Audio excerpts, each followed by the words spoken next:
Yasmine Abdel-Fadel. Cube Radio. Cube Radio. Comme un peu partout dans le monde, on voit une montée de la haine en général et évidemment d'incidents à caractère antisémite, d'actes perpétrés contre nos concitoyens de confession juive, notamment auprès d'une synagogue ici même à Montréal. On a aussi vu cet appel à la violence dans les discours de Adil Sherkaoui qui a tenu ses propos là, durant certaines manifestations. On en parle avec Etta Youdine, vice-présidente Québec du Centre consultatif des relations juives et israéliennes. Bonjour, Madame Youdine. Bonjour. Vous avez tenu un point de presse tout à l'heure pour dénoncer les actions absolument horribles et antisémites que vive la communauté juive, notamment ce qui s'est passé dans les dernières heures. Racontez-nous qu'est-ce qui s'est passé. Regarde, déjà avant le 7 octobre, on parlait d'une montée inquiétante d'antisémitisme autour du monde et le Québec n'est pas épargné. On a vu les chiffres montant, les incidents montant. Maintenant, depuis le 7 octobre et le massacre du groupe terroriste Hamas en Israël, de plus de 1400 victimes innocentes, on a vu une montée inquiétante encore une fois partout au monde, mais surtout ici à Montréal aussi.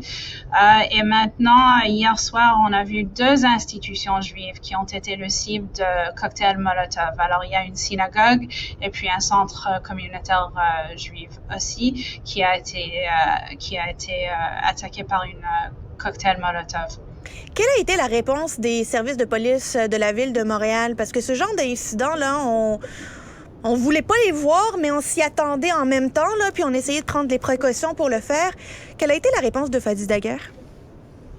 Alors, je peux dire que nous avons une collaboration excellente avec la SPVM depuis les incidents, depuis le 7 octobre et même avant, surtout quand ce qui a trait à la sécurité de notre communauté, d'avoir une présence accrue. Ils ont un plan de visibilité.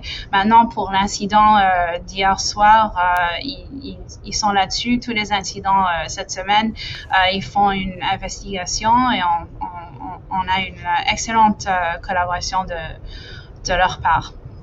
On a vu aujourd'hui dans le Journal de Montréal, mais également dans la presse, une analyse, une traduction, je ne sais pas comment le décrire, mais bref, on revient sur les propos de cet être Adil Sherkaoui. Je ne veux pas l'appeler un imam, je ne pense pas qu'il mérite le titre de imam.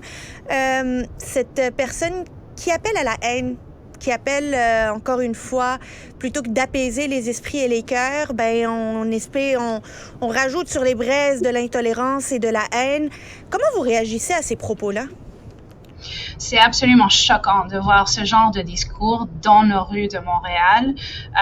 Je respecte le droit de tout le monde de se manifester, d'avoir des points de vue souvent et parfois divergents. C'est pas question d'un côté ou un autre. Il faut ajouter que mon cœur pleure pour toutes les victimes innocentes de ce qui se passe très loin de chez nous, il faut ajouter.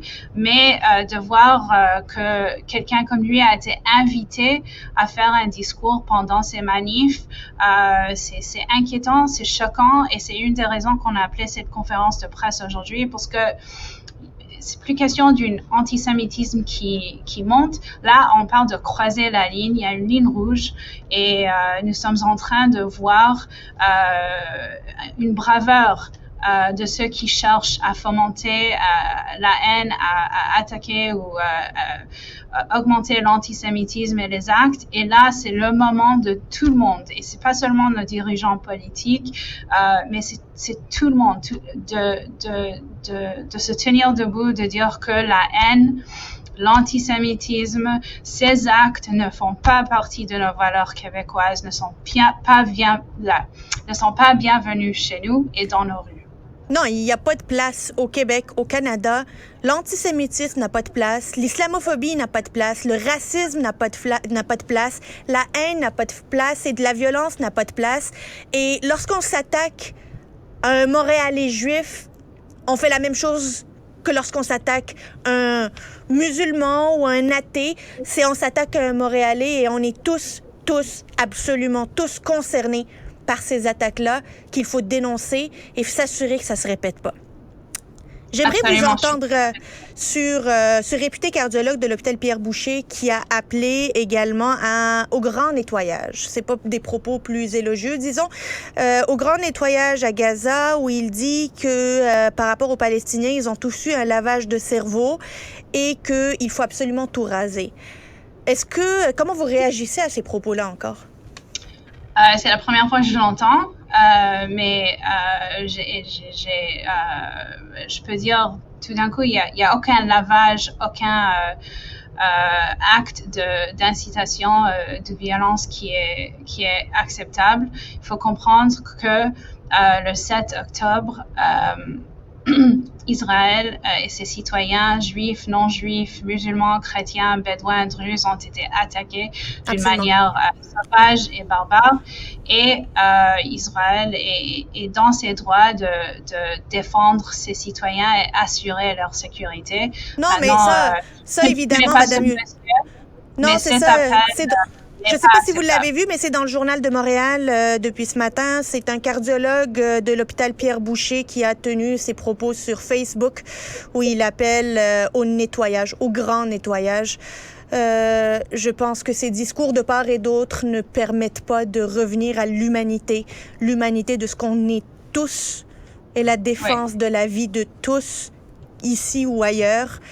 De rappeler que les attentats du 7 octobre dernier sont inacceptables, sont ce qu'il y a de plus inhumain et de plus horrible de ce que notre humanité a connu, et de rappeler que même les vies des jeunes femmes, hommes, jeunes enfants palestiniens méritent d'être vécues et méritent d'être protégés également. Je pense qu'on a besoin de voix de raison. Et je compte sur nous tous, Montréalais, pour nous lever contre la haine. Et Tayoudine, un plaisir de vous avoir reçu. Lâchez pas. Et on se reparle très bientôt. Merci. Merci, au revoir. Et voilà qui conclut l'émission d'aujourd'hui. Je vous invite à un nouvel épisode dès demain. Et je vous laisse avec ma collègue Sophie Durocher.